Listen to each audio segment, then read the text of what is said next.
সোনা ৱাও দোকান লৈ আহিছা সো আজি হল মঙ্গলবাৰ বজাৰ আৰু সোনাই দোকান লৈ আহিছে মোক বলে ফুচকা খুৱাই তো গাইস আপোনালোকে কোনে কোনে ফুচকা খাই ভাল পাই আহিব নহয় আৰু লোকেশনটা হল এইফালে মানে ইপিনে দি আহিলে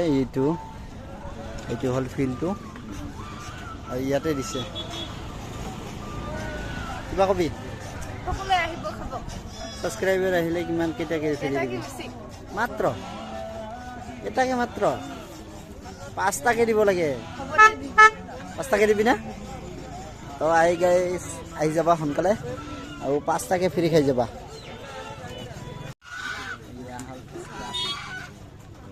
সোমাইছে মুখত কেনেকুৱা